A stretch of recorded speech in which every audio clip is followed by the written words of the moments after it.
Hello and welcome to Staying Alive. This is a panel show about our ageing community. Look how old they are. Oh my God. Greg, welcome. Thanks, David. Gordon, welcome. G'day, David. Hi, Greg. David. Now, today we're going to talk about media. And with the media being so hard to get your hands on these days, newspapers aren't around as much.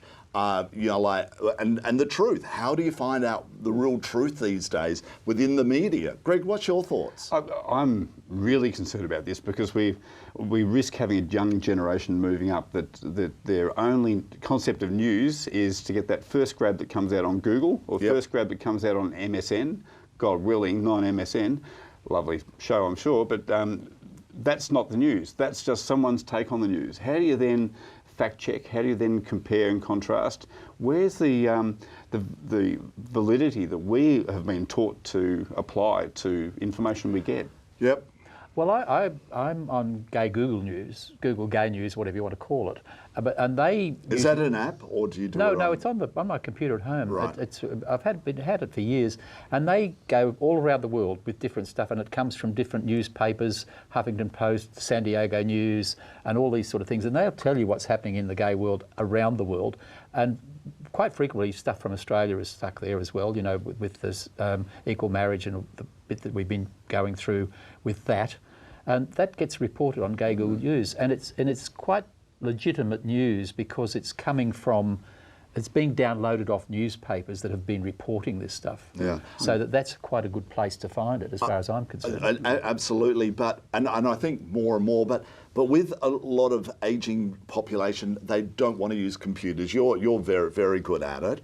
But they don't. Very.com. Yeah. And a lot, like so many of my friends, are not on social media.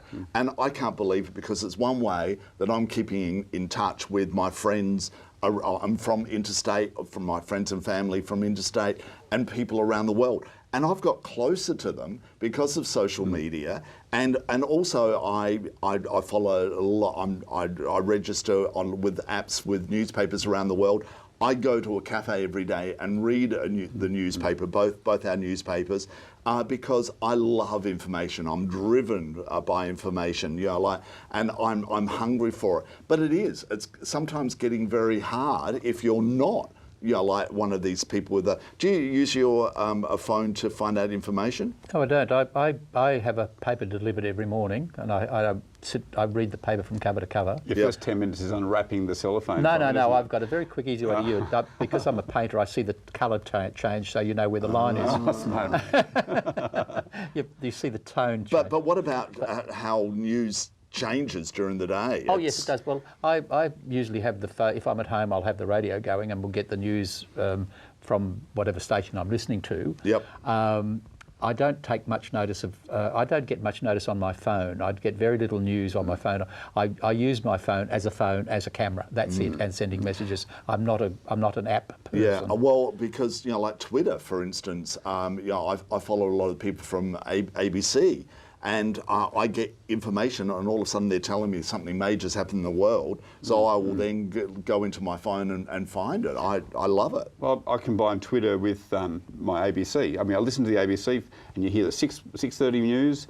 You hear how it changes at 7 a.m. It's a complete change. Some of the stories drop off. Some actually get the facts that haven't been reported before, and you can see the news slowly unfold to 7:45, and then into the day. And usually by then it's dropped into ABC 24, so you can check the ABC. Yep. But every now and then they get it wrong. And you check a commercial station and you can see there's a contrasting opinion. Then you have to go back to source.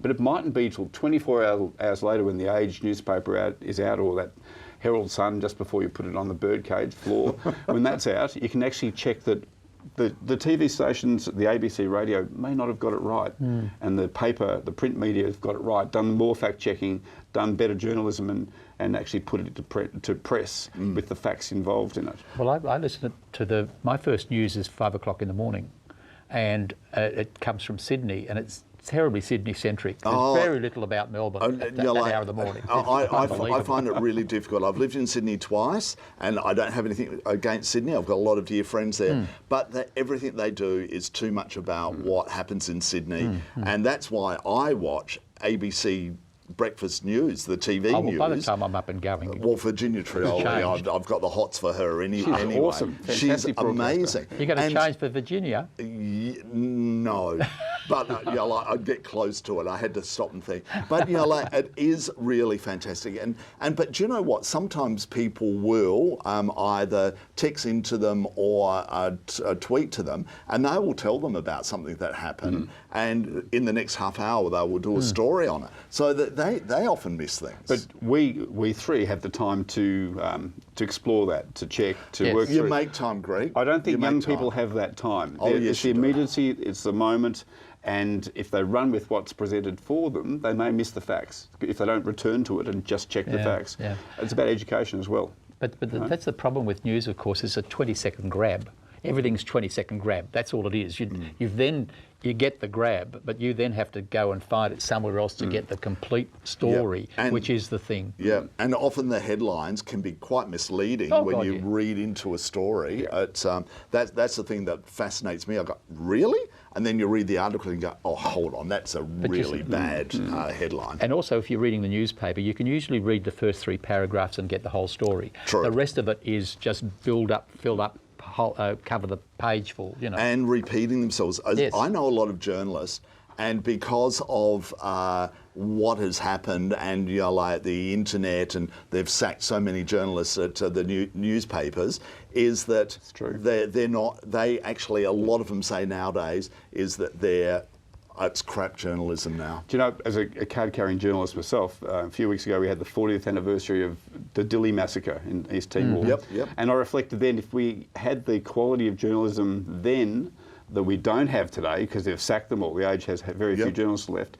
we probably wouldn't have even had that story come out about the massacre in Dili. It wouldn't have been allowed to develop and flourish. We wouldn't have found out the facts. Yeah, but families sort of pushed it would have as been well. It probably would have been on your tweets or something or other. If it had been happening now, they wouldn't have needed a reporter. That would have been photographed and sent around the world pretty quickly, boom, like that had. Do you think governments can tweet out what they want to have they're doing that in China. so they can change the news to what they want to have put out in the ether? Well, talking about that, I'm going to cut you guys off now because we've run out of time. Again. Always. So thank you, boys. Thank you, Greg. Thank you.